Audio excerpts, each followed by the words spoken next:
Doppa Ahmetcan Qurban Sabiri. Momam yurtdan manga chiroyli bir badam doppini ag'ash kepti. Doppini momam o'z qo'li bilan tikkan bo'lsa-mu, ancha xushal bo'lib ketmadim.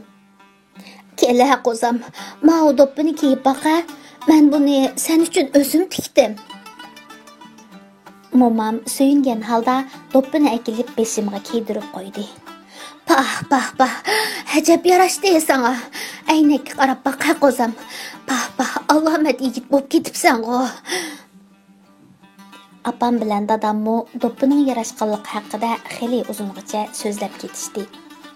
Men momamning ko'ngli uchunla aynakka qarab kulib qo'ydim. Andin doppini elib apamga tangildim. Apa, bu doppini bir yerga qo'yib qo'y. Buni bayramda kiyay. Bayramga kiydiganga yana ba. Qara, bu texmi chiroyli. Momam chiroyli badam doppidan yana birini elib menga ko'rsatib qo'ydi. Әмді nima deyishimni bilamay, do'ppi bilanla maktabga mangdim. Talog'i chiqib, xijil bo'lganligimdan yo'lda aron mangdim. Ko'cha, yo'llarda ketayotgan odamlarning hammasi menga hayron bo'lib qarayotgandek tuyulib ketdi. Maktabga kelgandimi, bolalarning hammasi menga boshqacha qaraydi. Savoqdoshlarim xuddi notanish bir odamga muomala qilayotgandek menga bir og'izmi gap qilmadi. Birinchi soatlik darsga kirgan o'qituvchimiz bolalarni yo'qlama qilib etib, navbat menga kelganda meni tonimayotgandek uzungacha qarab ketdi. Sochlarini seriq bo'yab, budir qilib olgan o'qituvchi: "Ha, Turg'unjon, uyda bir ish bo'lib qolmaganda?" deb so'radi. "Qandoq ish deysiz?" "Biroq ko'ngilsizlik deyman. Birasi og'rib tatib yoki undoq ish yo'q. Amsa au doppa." Muallim savol nazari bilan menga tikildi. Muallimning gapiga g'ujjida achchiqim keldi.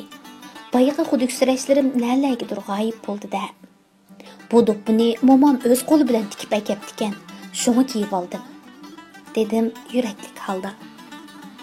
Biroq savoqdoshlarimning pixildab kulishlari, o'zaro pichirlashlari xeli uzungacha to'xtamadi. Tanaffusda ba'zi bolalar meni o'rib olib turli savollarni so'raydi. "Hey, san'at maktabida ishlayapsan nima? Qurbon hayit keldigan yana uzoq vaqt bo'lsa, nima ish qilib kiyib olding? Beshingdan chatoq chiqmaganda to'ppi kiyibsan-ku. Voy, mening xuddi qari odamdek to'ppi kiyib olganda qara, naq sahrolik o'xshabsan jumo." "Do'ppingiz sizga bak yarashibdi. Haqiqiy Uyg'ur yigitiga o'xshabsiz." Kulvatqanlar kulkisini darhol to'xtatib, ovoz chiqqan tarafga qarashdi. Gap qilgan o'g'ini shay edi. O'qituvchi va savoqdoshlarning hammasi yaxshi ko'radigan sinfimizning guli Ayjamol edi. U so'zini davomlashtirdi. "Meningmi ashundaq bir do'ppam bo'lsa-kan deb orzu qilaman." Ayjamolning bu gapidan ko'nglim vallida yorib ketdi. Uyga qaytadiganda boshqalarning qarashlariga parvo qilmay qaddimni tek tutib maqdim.